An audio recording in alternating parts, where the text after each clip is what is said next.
దసరా అనగానే తెలంగాణ ప్రజలకు ముందుగా గుర్తుకు వచ్చేవి జమ్మి చెట్టు, పాలపిట్ట. దసరా రోజు పాలపిట్ట కనిపిస్తే శుభసూచకంగా భావిస్తారు. అందుకే సెమీ పూజ తర్వాత పాలపిట్టను చూసేందుకు ప్రజలు ఊరి చివరకు, పొలాలకు మధ్యకు వెళ్లి మరీ ఎదురుచూస్తూ ఉంటారు. అసలు విజయదశమికి పాలపిట్టకు సంబంధమేంటి?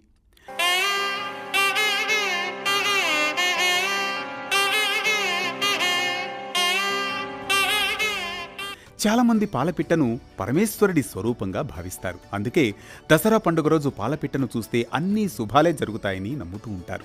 అయితే ఈ నమ్మకం వెనుక కొన్ని పురాణ గాథలు ప్రాచుర్యంలో ఉన్నాయి. త్రేతాయుగంలో విజయదశమి రోజున శ్రీరాముడు రావణాసురుడితో యుద్ధానికి బయలుదేరినప్పుడు పాలపిట్టను చూశాడట. ఆ తర్వాత జరిగిన యుద్ధంలో రాముడు రావణ వధ చేసి విజయం సాధించాడు. దీంతో రాముడు పాలపిట్టను శుభసూచకంగా భావించాడని మన పురాణాలు చెబుతున్నాయి. ఇక మరో కథనం ప్రకారం పాండవులు అజ్ఞాతవాసానికి వెళ్లే ముందు జమ్మి చెట్టు మీద వారి ఆయుధాలను దాచుకున్నారు. అప్పుడు ఇంద్రుడు పాలపిట్ట రూపంలో పాండవుల ఆయుధాలకు కాపలా కాశాడని కొంతమంది నమ్మకం. అయితే పాండవులు అజ్ఞాతవాసం ముగించుకుని తిరుగు పయనమై తమ రాజ్యానికి వెళుతున్న సమయంలో వారు జమ్మి చెట్టు వద్ద ఉన్న పాలపిట్టను చూశారు.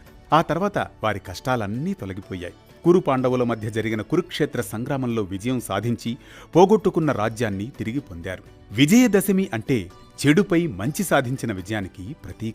విజయదశమి రోజున పాలపిట్టను చూస్తే అంతా శుభమే జరుగుతుందని, చేపట్టిన ప్రతి పనిలో విజయం చేకూరుతుందని ప్రజల నమ్మకం. అందుకే దసరా రోజున పాలపిట్టను చూడడానికి అంత ప్రాధాన్యం.